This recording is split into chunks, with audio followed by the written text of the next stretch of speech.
I'm delighted to introduce you to Ben Smith, the founder of the 401 Foundation. Some bloke that had a stroke when he was 29 years old, that was 17.5 stone, a 40-a-day smoker, can start running and go and run a marathon every day for 401 days in a row all around the UK and survive. You can do what you want to do. That marathon changed my life. We wanted to bottle that feeling that I'd got from running and actually give it to people. And we ran with 13,500 people. 1,600 of those actually ran further than they'd ever run before. I spent most of my life leading this life that I thought people wanted me to lead. I was successful on paper, but what I didn't do was I didn't look after me. I didn't look after my health. I didn't look after my mental health at all. And given this second chance, almost said to me, look, well, don't waste it. And actually, it was that moment where I kind of went,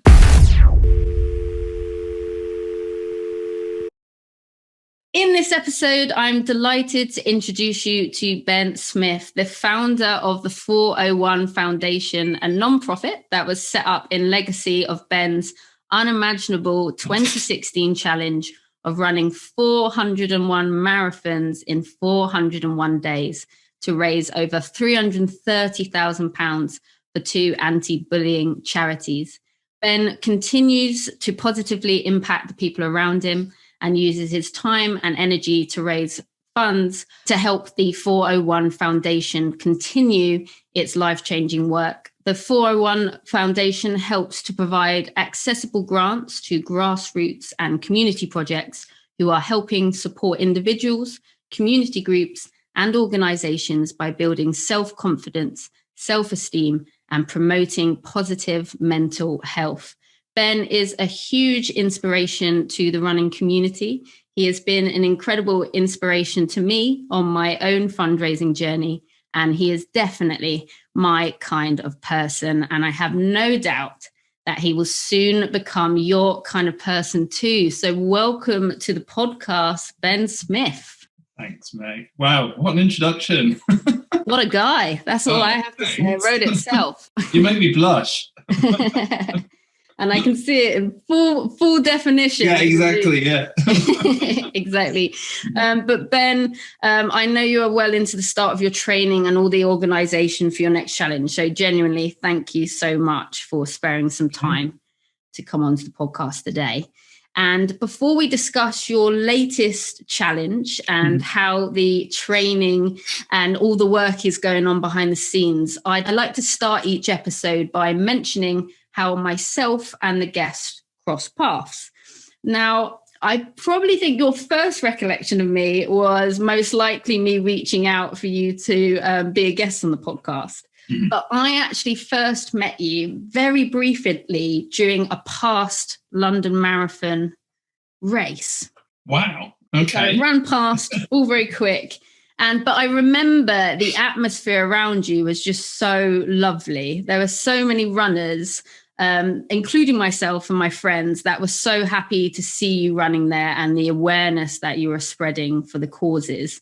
Especially as I think so many of the runners around you most likely joined you on some of your marathons that you did in their local area. Yeah. And it was just, I just remember it so clearly in the race. It was just such a powerful atmosphere. And which one was it? Was it? So I think, did you run 2017? So yes, I did. That was the year after I'd finished. And it was my other half, my husband's first ever marathon. Amazing. Yeah, because I think he was with you because I was like, I'm sure it was after your challenge. So I'm glad it was, because I myself was actually in a massive costume. Really? Yeah. Well, please don't tell me you were one of the armadillos that overtook us. I wasn't, but they are absolute legends. So I was in a 5-person costume and we were being Scooby-Doo and the Mystery Machine. Oh my God. And we were raising money for Click Sergeant, Young Lives versus Cancer. And you ran the marathon in that costume? We did, yeah. That deserves a medal in its own right. I find it hard to run a marathon as it is, let alone dressed up. And it's quite hot around the London Marathon as well. Yeah, well, we did a 6-person costume in 2018, and that was a heat wave, and that was no joke. Like, I think we had to get to the race super early for interviews and things. Yeah. And I think it wasn't even 7 o'clock in the morning, and we were sweating for our costumes, and we were like, okay, this is going to be a tough one. So for you to do that 401 times, oh my goodness me. And it was so special seeing you during that race, because having seen what you did the year before, 2016 was my first marathon. And it was so exciting doing my training with all this build up about you, because you were running around the country at various parts. So yeah, to be inspired by you and what you did for charity, to then see the next year doing my own charity fundraising was just such a wonderful moment. And it was so lovely that you were there with your husband, supporting him on his first. Yeah, I don't think he felt the same on the day, to be honest with you.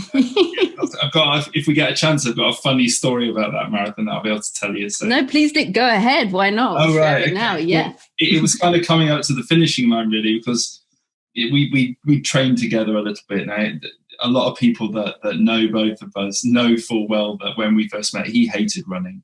He thought I was a big weirdo. Bit similar to the feelings I had when I started to run, to be honest with you. But he kind of, it was during the time after the 401 challenge, so kind of late part of 2016, early part of 2017, where we were kind of coming to terms with obviously the after effects, the mental after effects of the project and the impact that it was having. He decided that he was going to put in for a place for the London Marathon, thinking he'd never get it, but at least he'd be able to kind of go, do you know what? At least I tried. Yeah. And so was he got in. No way. Like, oh my God, I've got to train now. So anyway, he told me over dinner one night when you were able to go out for dinner. You remember those times. Yeah. It's a distant memory, but yeah. Yeah, it is, isn't it? But yeah, he told me, and I obviously cried like a baby, because I thought, oh my God, this is brilliant. We can train and we can do this together and it'd be fantastic. And, they say couples that train together stay together. I don't know, to be honest with you. But yeah, we made it through, and we followed a program and stuff, and we got to marathon day and everything kind of went really well. And we were running with our friend Hitton, who was part of the BBC Radio 2 Children in Need group. Amazing. So he headed it up and that with the Chris Evans team. And we all ran together for the whole thing. And, obviously you have your different points, don't you, in a marathon where, you feel like you're going to die, you feel like you're elated, you feel like you're crawling when you're sprinting and actually you're crawling. But it got to the final kind of stretch down Birdcage, and where you kind of get to the point where you suddenly see Buckingham Palace and you kind of turn that point. And, we were really, really lucky to kind of make some amazing friends throughout the 401 challenge. And some of those friends were quite well-known personalities within the athletics industry, including Steve Cram and Paula Radcliffe and Steve's other half, Alison Kirvishley. And they had waited at the very kind of that point. And as we kind of made our way around this, can see is Alison screaming out, going, Kyle! And Steve, Paula Radcliffe, with a chocolate cake that they'd gone and bought from Tesco Express. And they literally handed it to me and Kyle, to which he then palmed it off on me. He got hugs from them. And I said, look, don't expect this at the end of every marathon, because this is just unheard of. And anyway, they cheered him on, and, we kind of ran the final bit. So I'm running down the stretch to the finish line with this chocolate cake in my hand, which is so random. And then we cross the finishing line. And what I don't realise is we crossed the finishing line just behind two people that were featured in the Mind Over one. They were kind of the two main focal kind of characters. What? Obviously, it was then going to be part of the BBC One documentary. So you've got me with my blue 401 vest on with the chocolate cake. Anybody, it's a bit of a joke, because anybody that was part of the 401 challenge knows that I run for cake. Yeah. And it's a clearer definition, of 401 crossing the finishing line on a mental health program on BBC One with a chocolate cake. And it's like, really, that's just what you want. But no, it was very memorable that day. It was an amazing. So. And I remember, so for you to do it in a 5-person costume, I don't know how you did that. I really do not know how you did that. Well, I'm just as in awe. I don't know how you did that 401 times. It's amazing. And it's impressive in itself to finish a race. And Paula Radcliffe has bought you a cake from Tesco. Well, that was him, not me. But very impressive. But yeah, the London Marathon is just iconic, and there's so many good memories you can have. I remember that same year, that was our first year we did a world record. And Wow. that morning from the start was just crazy because we had to get there early because we were going to be speaking to the BBC. And I just remember them like in a rush trying to get various record people together. And they're like, right, we've got the Mona Lisa, we've got the toilet roll, we've got the giant shoe, we've got the mystery machine. Let's go. It's just like, what You're company like, to be in? When I hear this. Yeah. I was like, I never thought that would be a sentence in my life, but I'm in great company. And yeah, that turn around the corner at Buckingham Palace just takes your breath away, I think. It's like a movie moment. But the motions, isn't it? Kind of towards that finishing line. And it's so symbolic. And actually, for anybody that does it as their first marathon, it's quite overwhelming. It's quite an overwhelming because, not every marathon is the London Marathon. Even some of the big five aren't the London Marathon. It is so iconic. But yeah, to first, that's pretty intense. Yeah, amazing, but so special that you got to be there with your husband for that experience. It's special. It's one thing experiencing that for yourself, but to get to watch someone you love experience that for the first time is. But I think I'd actually asked him to marry me at that point, or it might have been just no. I think it was after I'd asked him to marry me. So I hadn't proposed to him yet. So the fact that he said yes after I made him do that, he's a keeper. Well, you did carry Kate for him down the mile on national TV, so he owed you one. He does, yeah. You can tell him that, yeah. Please pass it on, yeah. I will. And your fundraising has taken you all over the country. But where would you say that you have grown and flown? So where was your hometown and where would you consider home now? So, I grew up in a military family. So like probably maybe some of your listeners that grew up in the same kind of situation, I got to travel the world when I was younger. I kind of came back to the UK when I was 10 to go to boarding school. And that kind of was in the Nottinghamshire area. I wouldn't say I'm from there. My mum and dad live in Lincoln now, but then I've really not lived there. But the place I probably lived the most is where I am now, which is in Bristol.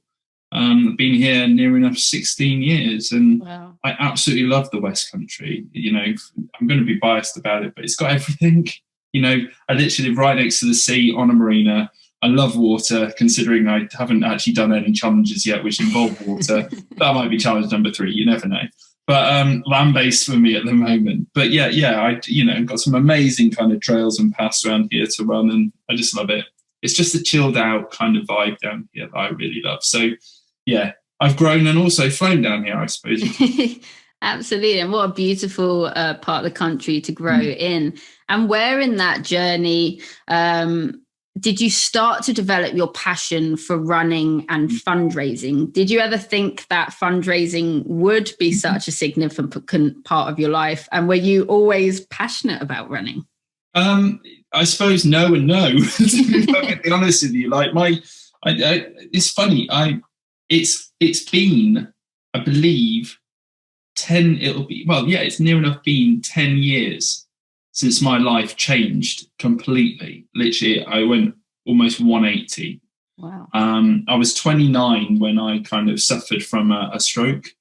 And unfortunately, I lost my sight and my hearing and the feeling in my left arm and my ability to talk. And, I was lucky, because my symptoms kind of wore off, and I was lucky enough for them to downgrade it to what they call a TIA, which is a transient ischemic attack. But I think the whole impact of it shook me up. But what I'd done is I spent most of my life leading this life that I thought people wanted me to lead.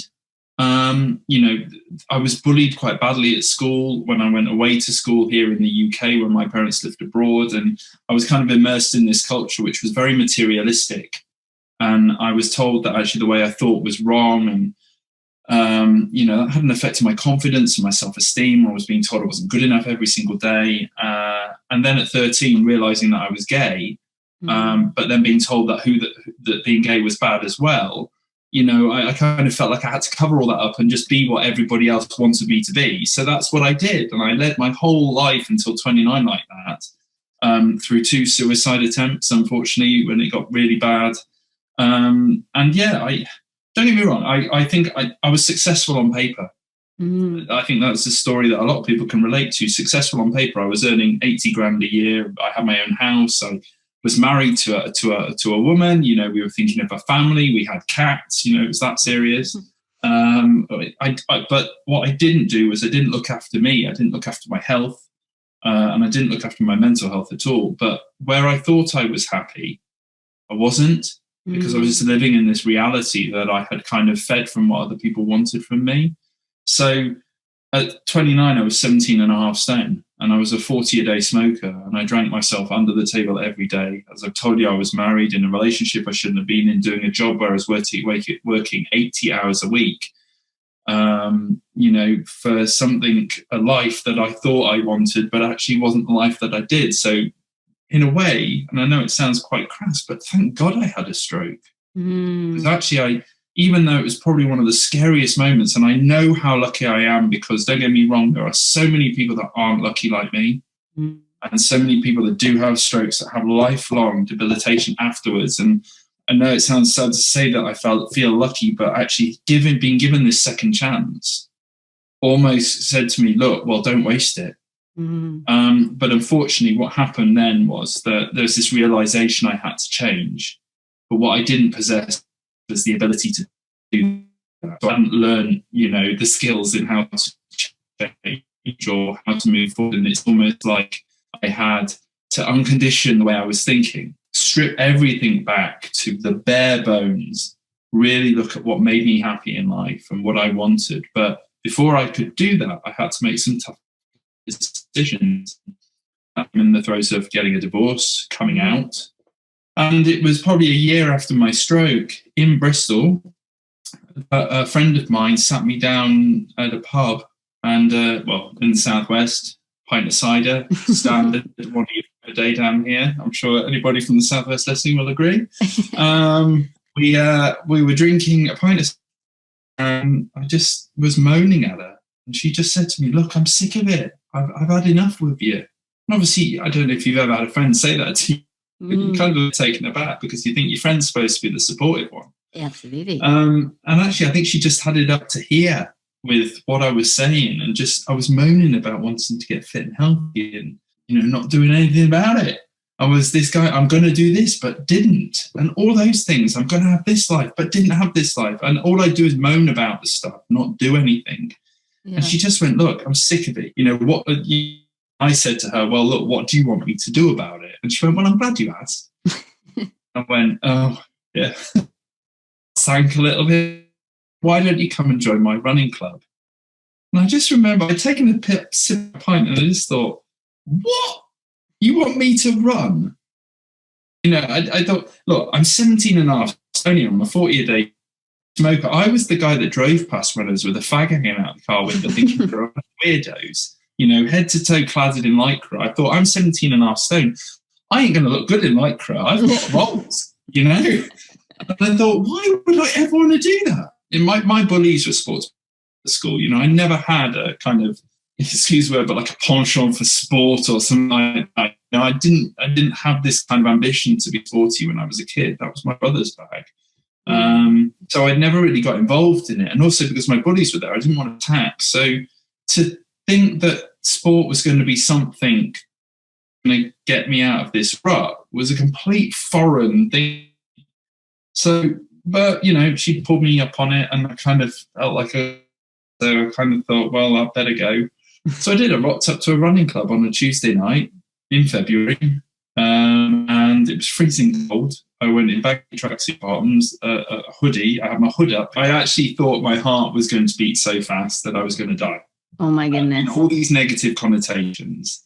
And basically getting to the door and thinking to myself, I'm not going to fit in. They're all going to laugh at me. And all those kind of negative things that you feel when you're going to try something new. And anyway, somebody opened the door and said, "Are you coming in?" And my head and my feet each other. And I took that in. And I know it sounds cheesy, but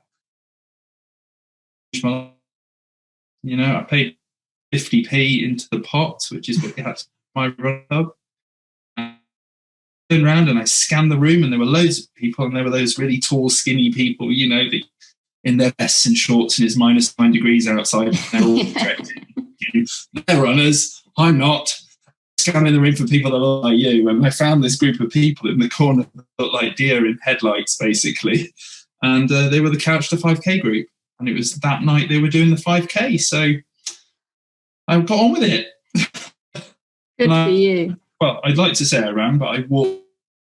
And I remember getting back to the pub where we started, because that's when my running club starts, at a pub and ends at a pub. Brilliant. Great. Bottom running club. And I had a pint of cider again, obviously. Everything hurt from my hips to my knees to my ankles. Even the rolls of fat around me hurt.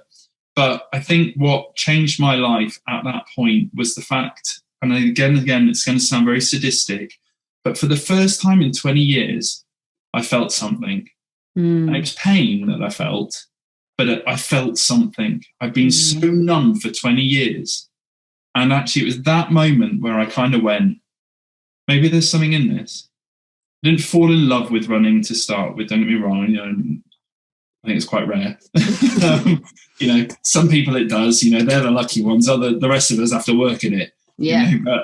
And I kind of thought, do you know what? Well, I felt something and it made me feel quite good. So I want a bit more of that. And then progressively over a period of time, I ran a bit further. I ran my first 10K, my first half marathon. And then I ran my first marathon after a year, which was the Brighton Marathon. That was my first one. Amazing. Boiling hot, around the same time as London. Absolutely sweltering. I made all the rookie mistakes possible. Lots of funny stories in that, but I don't know whether believe I've got time for it. But yeah, that marathon changed my life. I think crossing that finishing line and being handed that medal just was so symbolic for me. It was almost a year to the day that I'd started to run. Wow. It wasn't pretty. I hadn't done it fast. I'd not followed the textbook. I downloaded, I think, the 16-week training program about a month before. So you can kind of imagine how prepared I was. And, but I'd done it and nobody could take that medal away from me. And yeah, the power that gives you, that kind of sense of almost belief that actual barriers almost start to crumble inside you, and actually you start to rethink and almost restitch the way you think about things. You almost start to compare a lot of stuff and go, well, if I can do that, then maybe I can do that. And for me, running had become something that I call my filing time, my chance to get away from the kind of overwhelmingness of the world. We're on all the time and we never switch ourselves off, from reading Instagram before we go to bed to watch the computer screen, or to talking with people and interacting, or driving, or whatever it is. And actually running, what that does for me, it gives me an ability to unplug. I can have a boggled brain and I can go out running, and when I come back, everything's then filed away. And I feel so much better in myself, so much more confident, so much more aware and awake. That, it just became one of those things for me that didn't just help me physically, but it helped me mentally. So, it was quite a journey. Let's just put it that way. It sounds like it. And that's amazing. I'm so, so happy that you found that resource and had that. It's life-saving in a way. Completely. And I suppose, I know we're talking about running here, but anybody that's kind of listening to this, it doesn't have to be running. Nope. It can be anything that you want it to be. My other half has a passion for reading. He's on a 10-day break at the moment, and he said, I want to read 7 books. I couldn't think of anything worse. But, to him, that's what he loves, and that's what gets him kind of, chilled out. Some people play instruments, some people, cycle, dance, sing. We don't want that to happen on this, the whole room out. But it's different for everybody. And I think what I strive to do, and what I strive to try and show people, is that by finding that thing that makes you truly happy in life, that's right for you, not what everybody else wants you to do, that one thing, how much of an impact that can have. That's what we're trying to show. And that's what the 401 did. Amazing. Yeah. And I couldn't agree more. I think it's so, so important to find our passions in life. and pursue them. And I think I discussed this a lot. I think part of that is like, even in the education system, from when we start, everything we're taught is external, right? We're taught how to cope in a world externally. We learn everything outside of ourselves, but we're never taught really to look inside ourselves and how we're feeling. And unfortunately, that's where we end up in situations where we're not actually trusting our own intuition and what we want. We're looking at all of these outside things, and we're so scared to look internally at what I want. We very much are given like, this is how life should be. We should be expected to be those things. You know, I'm a 28-year-old woman. Even still, there's the pressures of like, you make it when you've got your car and you've got your house and you've got your family, you know. And it's almost, isn't it? It's a tick list. Invisible tick list. Yeah. And you just kind of, you just think, well, that was always on the cards, without actually ever stopping to think until much later in life, well, do I actually want those things? But it's funny how time actually dictates that, either a moment in time that changes your life or time. Because you look at our parents and you look at our grandparents and, you know, people that are a little bit older than us. You know, I'm 39. I'm almost just over 10 years older than you. But I remember what it was like when I was 28. I felt all those pressures of having to conform, and to be successful, I needed this list of things to be in place, because unconsciously that's what we had been taught. You know, whether or not it wasn't a conscious thing, because I think, you know, thankfully education is changing around that now. You know, it is becoming more about the person-centric approach. Yes, of course it's going to take time, because, you know, education is such a big ship, you can't just turn it straight away. But you've got so many amazing people out there in the education sector that are really kind of trying to vie for the fact that the child is at the centre of all of this. And we've seen that in the changes in Ofsted and the way that's all measured over the past couple of years. So it is coming, and it will take time to develop. But, you know, for those of us that are a bit older, we almost kind of went through this period of like, this is what we must have to be successful by this age. If we don't, we failed. And then that makes you feel really bad. And then it makes you feel like you're not motivated to carry on the next step, because not everybody wants that kind of picket fence with the, you know, the four windows and the door and the house and the cat and the dog and the family. That doesn't work for all of us. And actually, you know, you can see this on a real life example when you look at, say, single parent families or mums that, you know, are divorced and they're working and they have kids, and, you know, people ask, it's almost like this judgment is underwritten because it doesn't conform to what we all believe the norm is in society. And I just find that so wrong, you know, but it's going to take time. And it's going to take people with a bigger brain and a bigger mindset to kind of help us get out of this rut that we're in. But we're getting there. We're moving. Absolutely. And if we can be looking at our passions and looking more inwards, that's the way we can start making positive change and making decisions around ourselves. And it's a long journey. Like, look at the journey you've been on. And I can't imagine the euphoria you had when you crossed that Brighton finish line. And even the fact that it was in Brighton, with everything you were, you know, carrying and hiding at the time, you know, about your sexuality and where you wanted to be, to have it in Brighton of all places. Yeah, I never thought of that. Wow, yeah. It's a kind of, For me, like, if you ever watch this, there's a YouTube video called The 7 Stages of Marathon Running. It, but if you haven't, anybody listening, Google it, because honestly, this video is hilarious. It's a cartoon animation, and it takes you through every single perfect step of exactly how you feel in a marathon. And, to the point at the very end where, you know, I didn't unfortunately run across the line at the London Marathon. I face planted on the line on the marathon, and that works. Well, any way you cross it, you know, you cross it. There's no way I was going to let anybody drag me. But it was when they handed me the water that was quite funny, because I knew what it was, but your brain, you'll get this, but your brain doesn't work at the end of 26.2 miles, does it? No. It's almost like you're in a fog. And they handed me this bottle of water and they forgot to take the top off. Oh, no. I'm sat there just looking at it, just thinking, I know what it is, but I don't know how to use it. And then that's when they put the medal around my neck. And I just remember thinking, yeah. Funny, I've got it underneath my desk here. I've got the medal amazing. my desk. I won't rummage for it now, but it was a very special day, that one. Yeah, definitely. I believe it. And like you said, it doesn't have to be running. It's find something you're passionate about and take little steps towards it, because I don't think there's anything quite like experiencing that understanding, right? Of experiencing the euphoria and having that confidence in yourself of crossing that finish line and being like, oh my goodness, I can do it. But people have been telling me, I've been telling myself, but actually I've done it. And I've experienced. Getting to that point, though, that is sometimes very difficult for people. And I'm sure people are listening to this now thinking, well, that's all very well and good saying all that. But, it's scary. It is terrifying.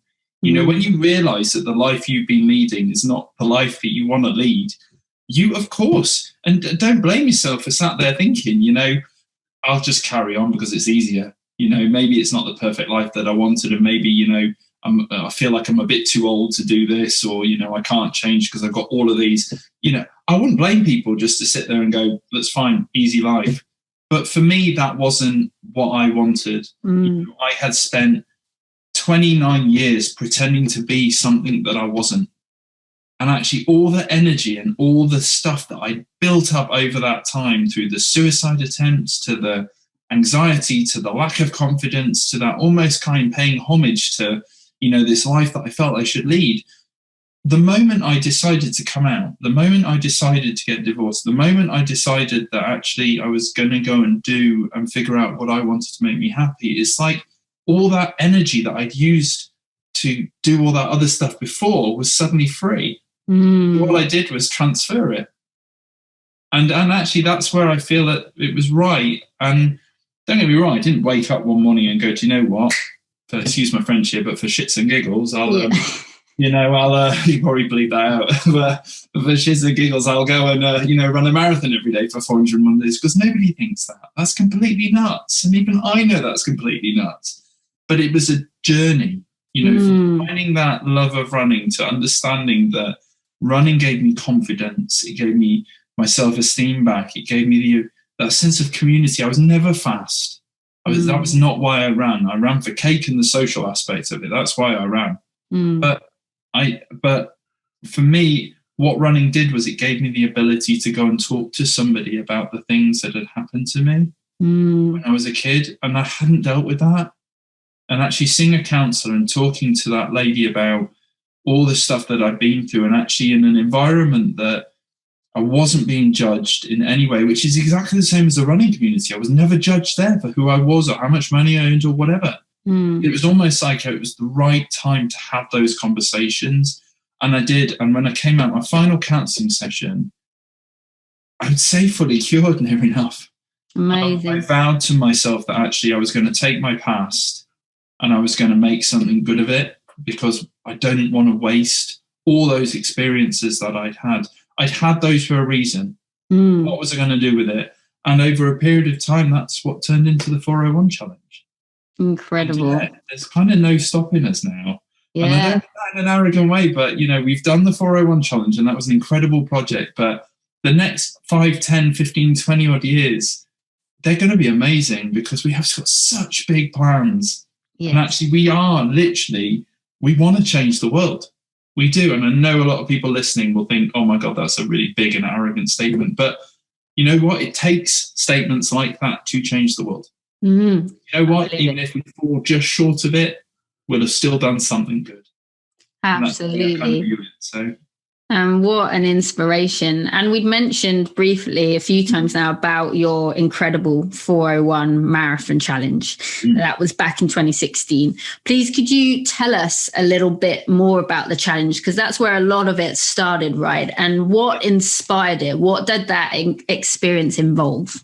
Well, kind of top line, really, what the challenge was me running 26.2 miles every single day for 401 days in a row, which equates to basically 10,500 miles, or from the UK to Sydney in Australia. So it's halfway around the world.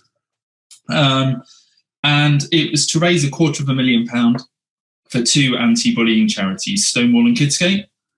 And the reason for that was because, having kind of come out of my therapy and decided on wanting to do a large-scale challenge to make a difference, I kind of figured out that actually to raise money for 2 charities that related to me, so Stonewall from the LGBT side of things, the amazing work that they do to kind of allow me the privilege to be the person that I am today, to be able to walk down the street holding my husband's hand and not fear. It's down to charities like them. So I wanted to pay that back and say thank you. But then also Kidscape, the UK's biggest anti-bullying charity, I'm still an ambassador for them, and the work that they do internally within schools to kind of help bolster and build the confidence of young people, it just seemed like a perfect way to pay back and ensure that children didn't have to go through what I went through. So that was the reasoning, the why behind what we were doing. The kind of what was the marathons themselves, but the logistics, it was, I sold my house, I sold everything that I owned. I literally cleansed my entire life, barring my husband, my boyfriend at the time, and I already told you he hated to run. We met 9 months before the challenge started. Wow. And when I told him on our first date that I was going to go and run, he didn't bat an eyelid. Amazing. And I thought, you're a keeper. I don't think he'd heard me, but he thought you said 4.1. Yeah, probably. Probably didn't understand what I was saying to him. He just go, yeah, no problems. But yeah, he stuck with me right the way through. My mum and dad came out of retirement, and my dad being ex-military, he was the one that helped me work with the running clubs around the country that helped us plan the marathons. We had over 250 running clubs around the country. Wow. Planned marathons in over 309 different locations of the UK, all the way from Land's End to John O'Groats. We ran within 8 miles of everywhere on the British mainland. Wow. We ran with 13,500 people, of which 1,600 of those actually ran further than they'd ever run before. Because, again, part of the project wasn't about me running a fast marathon. The goal was to hit 401, not to run one, kill myself, and, because I've run it fast and not be able to run afterwards, which some people didn't get. So I used to run at the pace of the slowest runner, which then meant that people actually felt they could come and join in, which was exactly what we wanted. We wanted to bottle that feeling that I'd got from running over the past 4 years before and actually give it to people and say, you don't need to be fast. You just need to move your feet a little bit faster than walking, and you're there. And you put the fun in and you take the pressure off.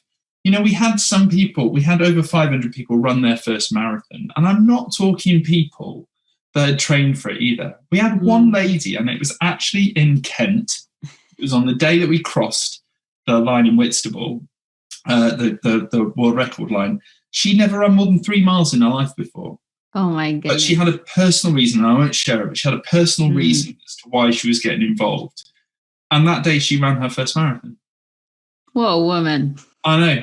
And we're not talking, she wasn't in her 30s, she was in her 50s, But she went on to then run, I think, 4 or 5 more marathons after that. It changed people's lives. And actually, that wasn't something that we thought the project was going to do when we first kind of started to plan it. We knew it was going to have an impact, or what we at least hoped it was, but we thought that impact was only going to be financial in the sense of it was going to raise the money. But actually what ended up happening was the project started to have this almost kind of carnal impact on people, because they got behind the reasons behind why we were doing it. And actually it then became their challenge. So rather than it just being me shouting about bullying is wrong, love everybody for who they are, no matter what it is, find the thing that makes you happy. It wasn't just me shouting, it was 13,500 other people, plus the hundreds of thousands of other people that supported us socially. And actually, that's how it became successful. It wasn't me. I was just the nutty dude with the long beard and looking really scraggly that decided to go and run. It was everybody else that made it a success. And that's then afterwards what we decided to build the legacy on, which then came in the form of the Mental Health Foundation. Yeah, and it really was such a powerful movement. Like I said, at the time, 2016 was my first ever marathon, the London one. And I remember training for it. And I was running for Click Sergeant. My reason for running was never about being fast. It was all in memory of a friend, and I wanted to raise awareness for a young cancer charity. And I remember in the online Facebook group, there was so much atmosphere and buzz around what you were doing.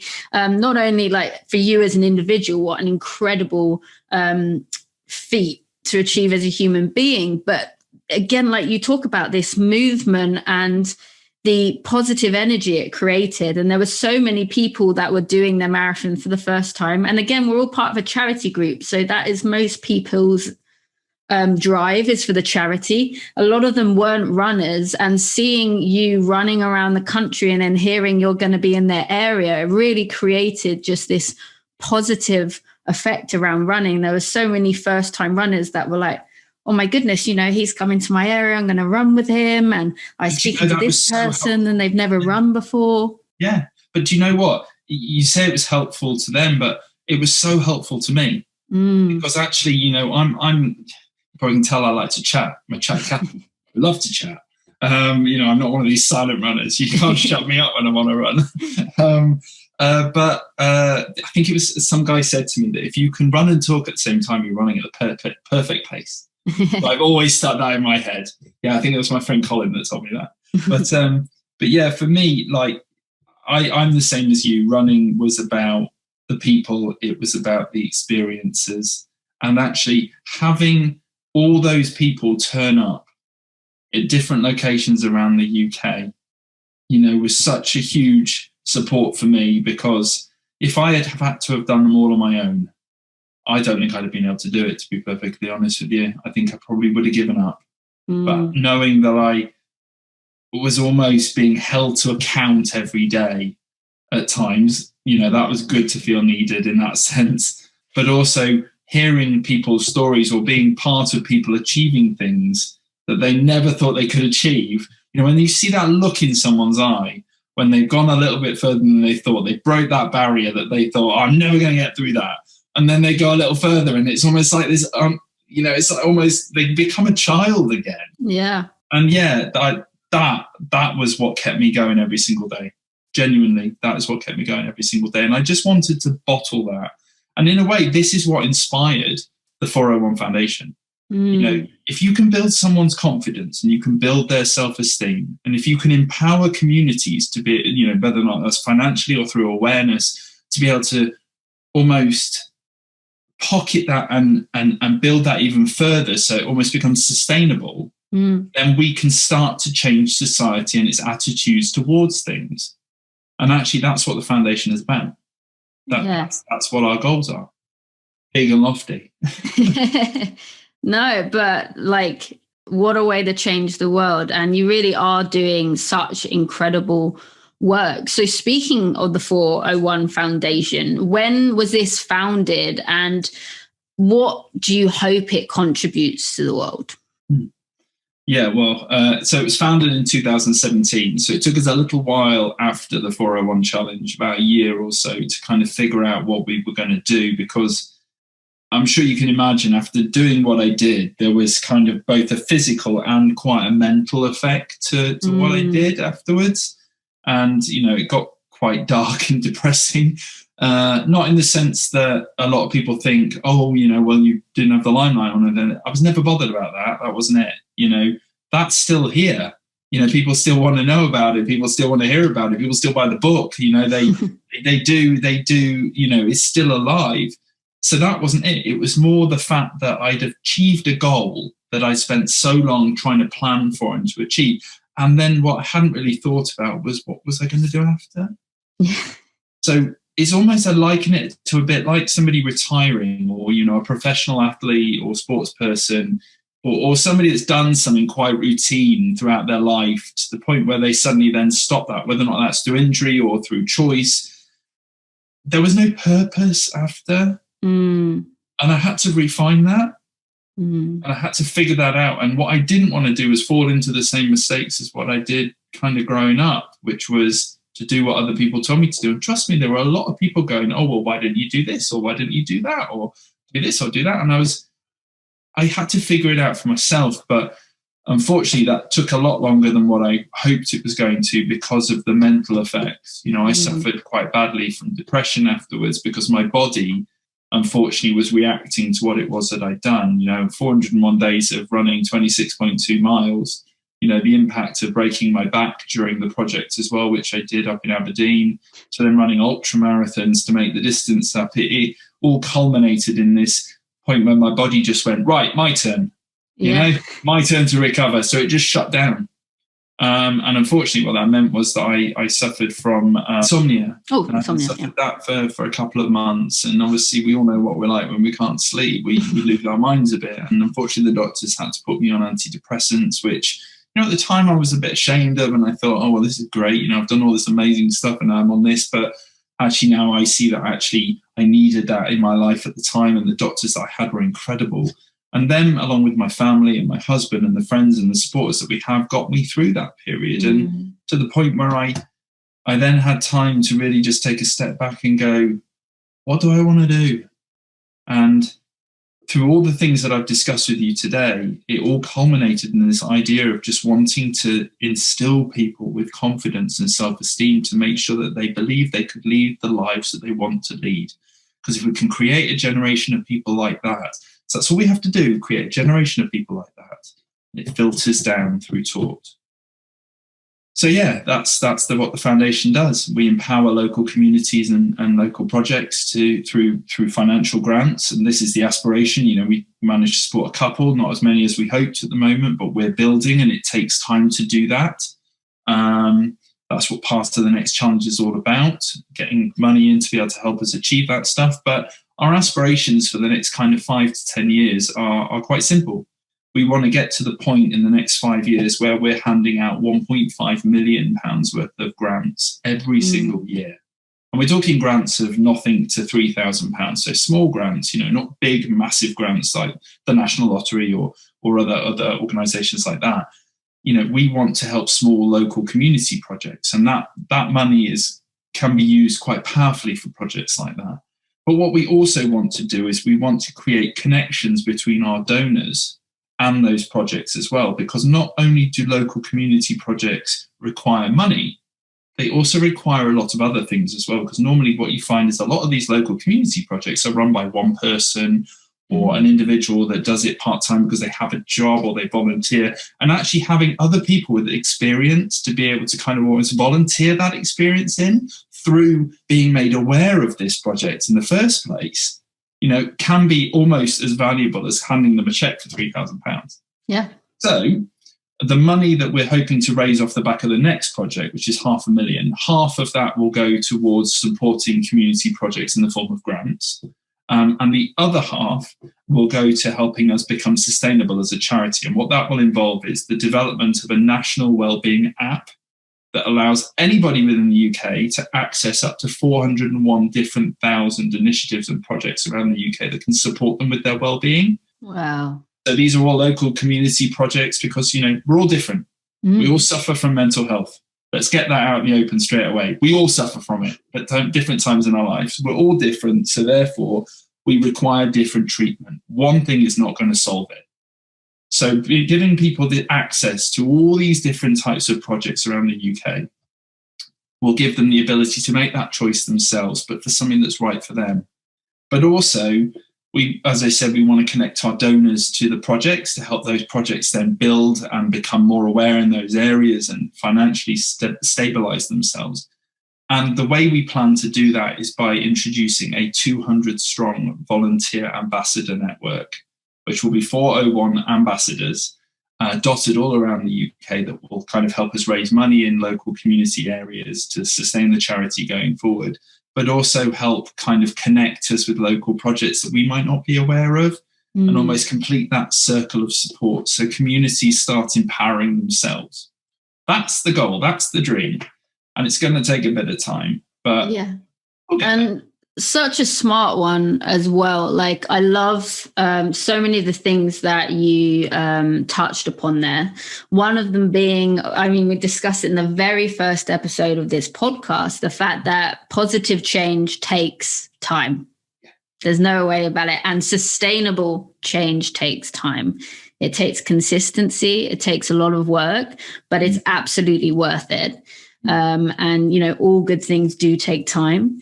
And another thing you brought on, the ambassadors, I think that is such a crucial part of any project, because I was discussing this with Click Sargent, another UK charity, and they were saying they're the eyes and the ears, really. You unfortunately cannot be everywhere. You've created, like we called it, kind of a movement almost. You've created this incredible thing. And in order for that to be sustainable and to keep growing, you need people that are committed in their local communities. And the third thing, I love that you are focused on local communities, because something that comes up time and time again that people ask me is like, I want to create positive change, I want to change the world, but I don't know where to start. Yeah. And so often the best place to start is in your local community, the people around you. That's where the most change can often happen. But they're the people that we want to kind of empower, because you've hit the nail on the head in summarizing what we're trying to achieve here. You know, we want many voices. You know, we don't just want one. If anything, success to me is basically me being able to step away from the foundation in 5-10 years time, and to then just carry on and take off even further. That's success, but it doesn't require me. You know, I'm just here for the foreseeable future to turn it into what it is that we want it to be, but we need people to get behind that. So, you know, we are going to be looking to recruit national ambassadors before the end of the year.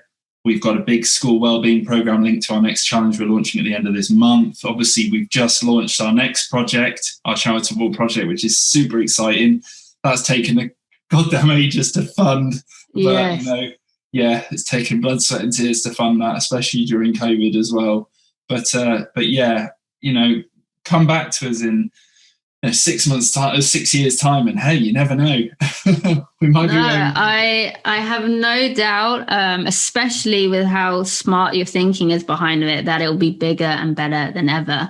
And the key to that is inspiring others. So it's a chain effect, right? That's how positive change truly happens. Has your idea of community changed at all since creating the foundation? And what has your community taught you? That's a really good question. I don't know whether or not I even knew what community was before I started all of this, if I'm honest. I've always been part of a community, if you look at it just by definition, as a group of people or a collection of things. But I think what has become so apparent throughout my entire journey is how important community is, and especially over the past year and a bit. You know, I think, and, you know, some people might see this as a little bit unfair or a bit of a judgment on the UK, but, you know, whether or not it's even of the world. But I think if we're completely honest with ourselves, I think we started to lose that sense of community. You know, even if you know, compare it to, you know, the 1950s and 1960s, that sense of community. And I'm not talking about that, so to speak, but, you know, we went from that to this almost kind of like, it's all about us, and, you know, we've got to be successful, and, you know, let's just nail it kind of thing, and not really thinking of others. But what I think the past year and a bit has done is almost reignited that passion for volunteering, for fundraising, for, you know, for realizing that actually just looking in on a neighbor or getting to know somebody that you've never ever met before, you know, that it helps. And actually, I think, what if anything good comes out of this whole kind of past year and a bit, it has to be that. And I think that's where my kind of sense of community is now, that we as communities have got so much power to affect good. It's how we bottle that up and how we kind of then, you know, transfer that and put that into a plan of action and actually deliver it. And I think, you know, this is the right time for our foundation. I really do, because you know, we are going to be coming out of this soon. Yes, a lot of things will change. Our whole lives will have changed.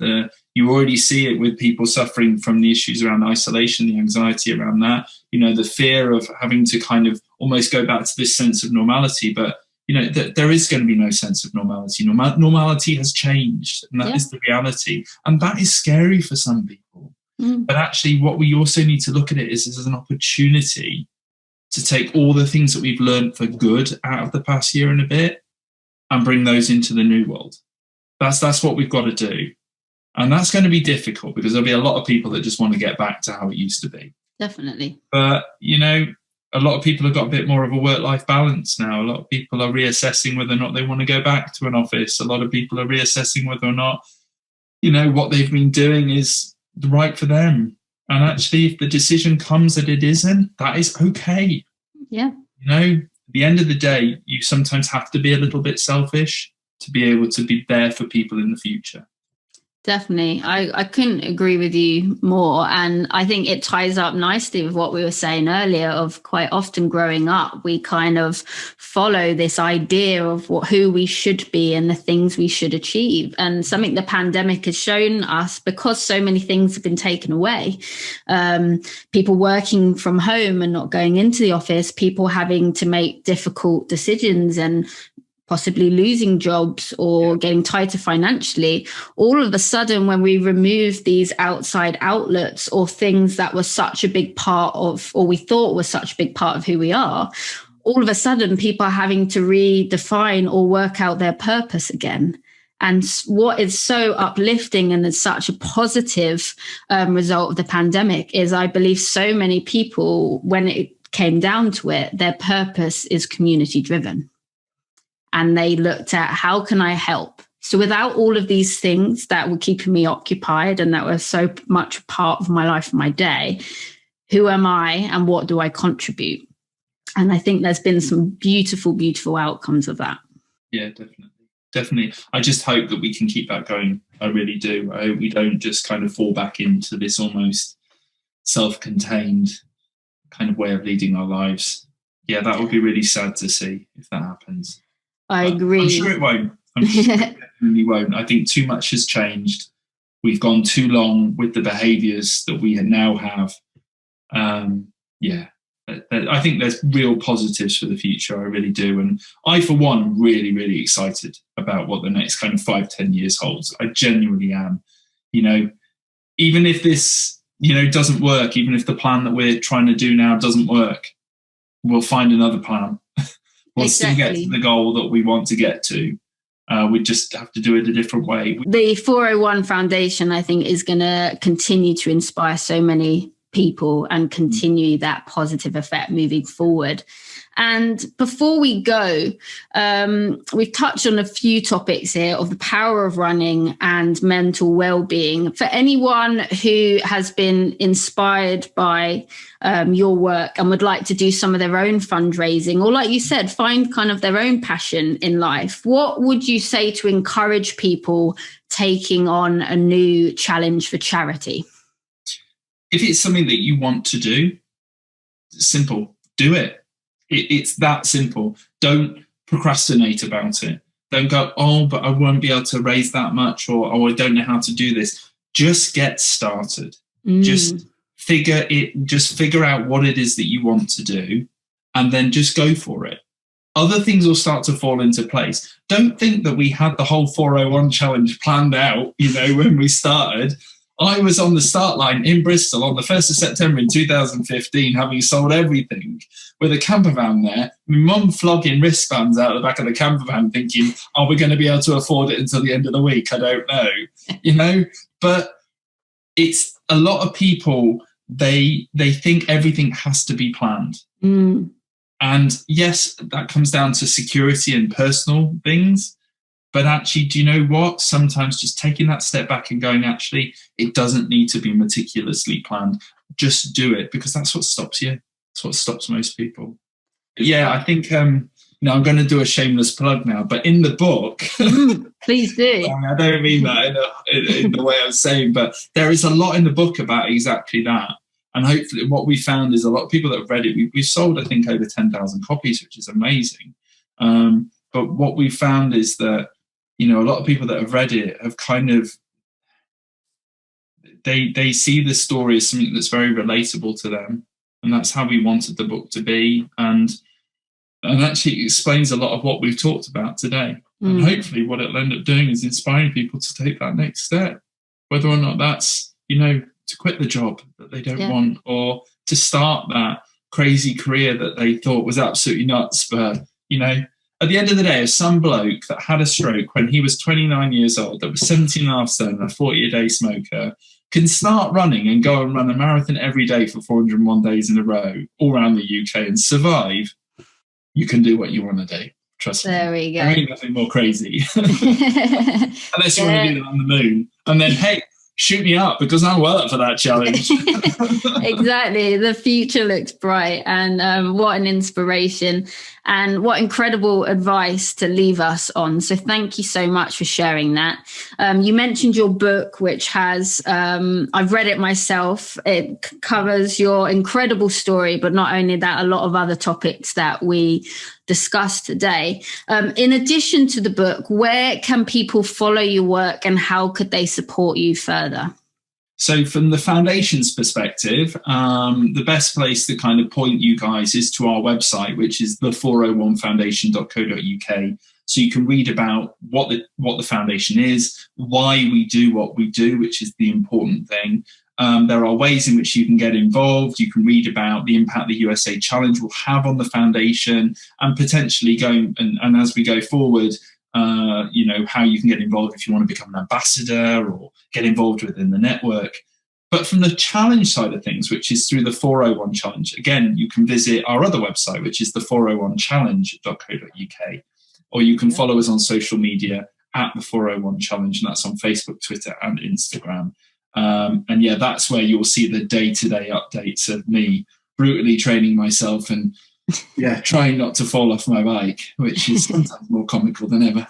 So. I believe it. Amazing. So yeah, please do, if anyone listening, follow the 401 Foundation handles on social media. Check out the website. I'll also make sure we include the information in the show notes as well, just to make that easier for people. And Ben, thank you so much for being so generous with your time and energy today. Thank you for your continuous work to help improve the mental well-being of others. Thank you for inspiring so many other people to create positive change within their own communities. And thank you for being my kind of person. You're very welcome.